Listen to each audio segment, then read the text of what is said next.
عبادي عني فإني قريب أجيب دعوة الداعي إذا دعاني فليستجيبوا لي وليؤمنوا بي لعلكم يرشدون.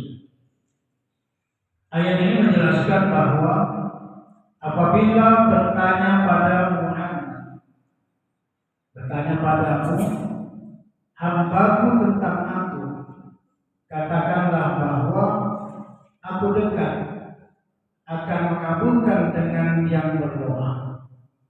Apabila dia berdoa kepadaku, maka hendaklah mereka minta diijabah kepadaku, serta beriman kepadaku. Mudah-mudahan mereka dapat petunjuk. Ayat ini menjelaskan tentang kedudukan makna dengan yang namanya doa.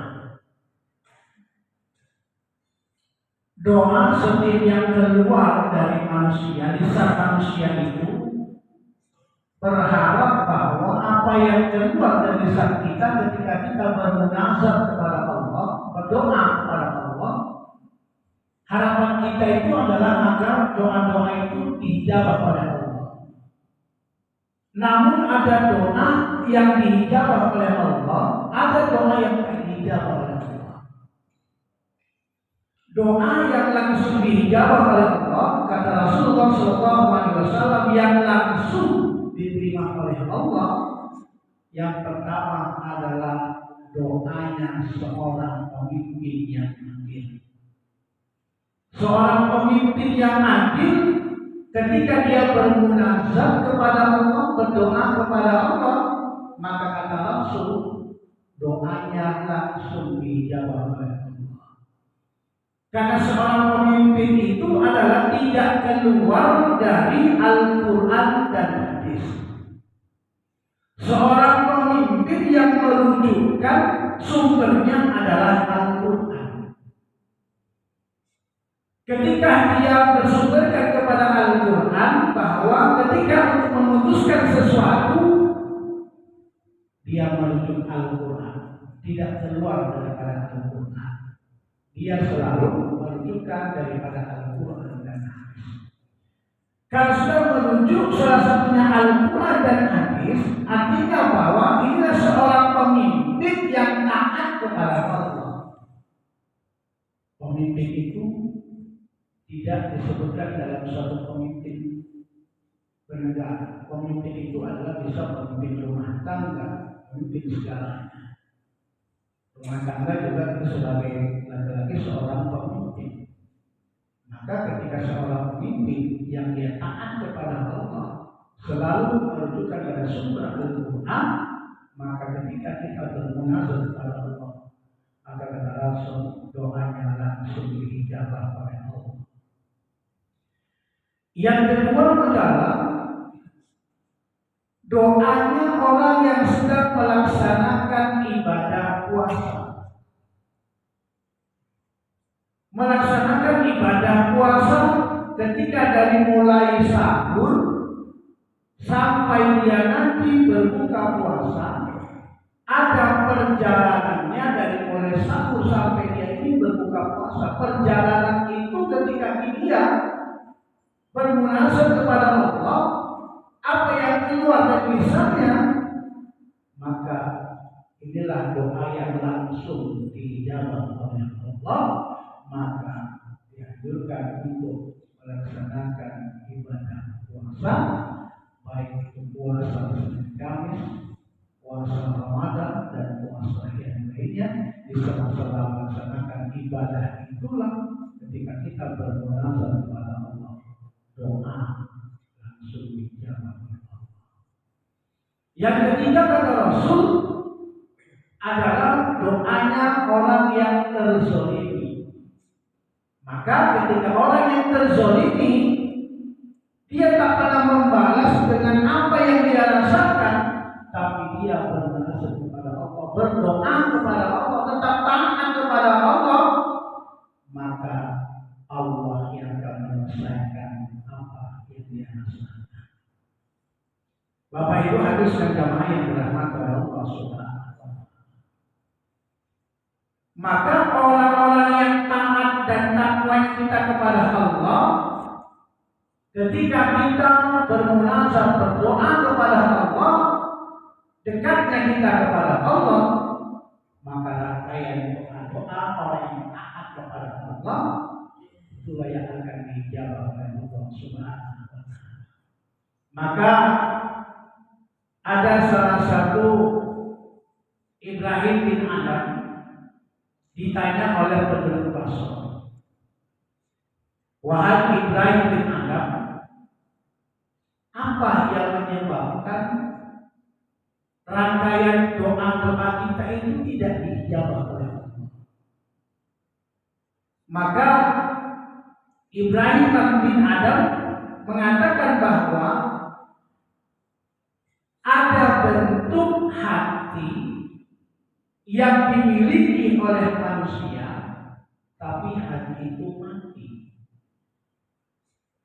Maka Ibrahim mengatakan bahwa kalau sudah ada hati pada diri manusia dan hati itu mati, maka doanya tak dijawab oleh Allah. Hati kita memiliki hati itu akan terasa hidup ketika kita dekat dengan Allah dan lisan selalu banyak berzikir kepada Allah. Maka jangan kalau kita nanti Bapak Ibu ketika kita duduk aja pun kadang-kadang ketika kita berzikir terasa bergoyang badan itu. Mengatakan bahwa itulah bentuk hati. Maka kata Ibrahim, kalau sudah ada bentuk hati yang mati, bagaimana doa itu akan dijawab? Bentuk hati yang mati seperti apa? Kita mengenal Allah, tapi tidak mau menunaikan ibadah. Banyak manusia mengenal Allah, mengenal ciptaan Allah, mengenal bahwa dunia ini adalah yang menciptakan Allah, segala bentuk isi di dunia ini adalah Allah. Tidak ada manusia bisa menciptakan apa yang Allah ciptakan. Manusia itu paham, kenal dengan Allah, tapi tidak mendekat dengan Allah. Kita Bapak Ibu melaksanakan sholat subuh ini, kalau tidak dengan hati dan dengan panggilan hati kita, maka kita akan terasa sholat subuh. Kita Bapak Ibu ada sholat subuh di masjid, itu jamaahnya, itu memang jamaah sholat ini ada lumayan ramai. Ada jamaahnya subuh cuma 5 orang, ibunya 3 orang subuh. Itulah berarti subuh. Nah, ada lagi sholat subuh. Daerah bila sana Bapak Ibu sholat subuh itu setiap subuh sepi. Dan sekali maka saya tanya, waktu sholat jamaah lebih kurang nanti 300 orang setiap melaksanakan sholat subuh. Heran kita. Di tempat kita tinggal saja kadang-kadang sholat subuh. Awak masih assalamualaikum, doa dan enggak sendiri. Nah itu. Kita Bapak Ibu tinggal di kampung kolam. Ketika kita sholat subuh, kita cuma 2 orang sholat subuh. Ketika assalamualaikum, tengok masih ada 1 orang. Ketika awak doa, cabut 1 orang ini. Tunggal di kabinet. Inilah saja. Maka bagaimana nilai ibadah sholat subuh begitu beratnya kita, hati kita yang bergegas untuk meringankan langkah. Maka ketika kita bermunajat kepada Allah, rangkaian doa itu akan langsung dijawab. Memang agak berat sholat subuh. Bukan di hampir di mana belum subuh. Maka kalau subuhnya ramai, maka di setiap desa itu kemudian desa itu berarti bisa dikatakan adalah banyaknya orang-orang yang ahli ibadah dan suku. Bapak Ibu harus menyamai yang dirahmati Allah Subhanahu wa Ta'ala. Maka begitu banyak orang mengenal Allah, diberikan kesehatan oleh Allah, diberikan umur oleh Allah, mengenal Allah, dan dekat dengan Allah.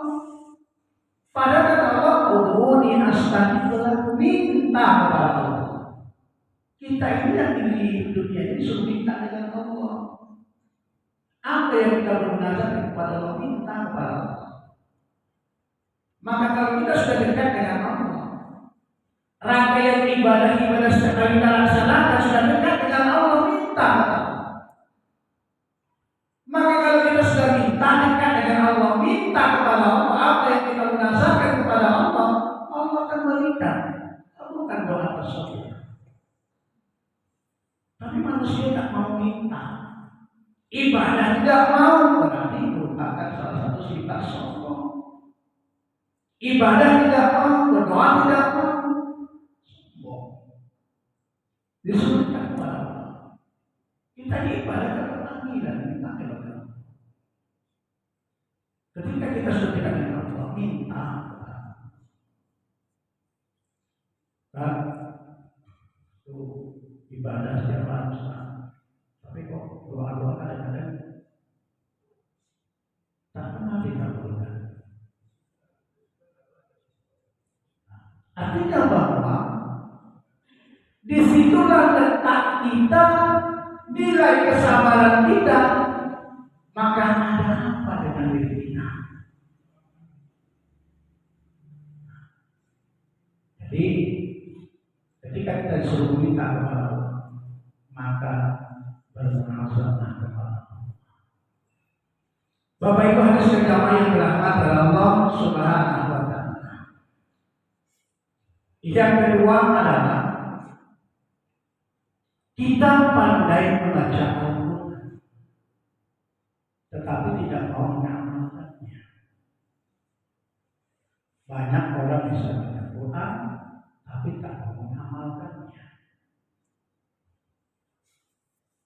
Karena kita kalau masalah baca Quran, Bapak Ibu, kalau sekarang ini minat orang untuk membaca Al-Quran sedikit, belajar Quran sedikit. Beda dengan Bapak Ibu masa lalu. Zaman Bapak Ibu dulu ingin mau belajar ngaji, gurunya jauh pun ditempuh. Ya Bapak Ibu ya, gurunya jauh. Kalau dulu cari guru ngaji susah, tapi ketika kita itu mau mengaji jauh pun ditempuh supaya bisa baca Al-Quran. Kalau sekarang ini banyak guru ngaji, anak-anak kita yang tak mau ngaji. Nah inilah sekarang ini. Maka ketika kita survei Bapak Ibu di sekolah itu, dalam satu ruangan itu 40 siswa, ketika kita survei yang bisa baca Quran itu hanya 2-3 orang. Itulah saat sekarang ini. Dulu kita ingin ngaji, tidak mau ngaji saja, orang tua kita cukup dengan tangan telunjuk ya Bapak Ibu. Tangan telunjuk aja kita udah takut ngaji. Kalau sekarang Bapak Ibu bakal sekali. Awak ini mana awak, dia ngasih ini. Nah itu yang kita berfungsi pada saat sekarang ini. Kenapa? Karena anak-anak kita pada saat sekarang ini sudah tercandu dengan namanya alat-alat komunikasi. Maka susahlah anak-anak kita mendengar. Alangkah sayang dan ruginya ketika kita punya anak nanti 5-10 orang, khawatirnya anak-anak kita tak bisa mengaji ketika kita meninggal dunia. Tak ada anak-anak kita yang bisa mendoakan, mengantarkan kita untuk berjumpa dengan Ya Rabbi, dengan Allah. Maka ada salah satu kisah Bapak. Ketika orang tuanya meninggal dunia, anaknya 10. Kalau orang itu anaknya banyak 10. ketika meninggal dunia orang tuanya, datanglah anaknya ke rumah kita, Ustaz. Orang tua kami meninggal dunia, Ustaz. Ustaz. Udah berapa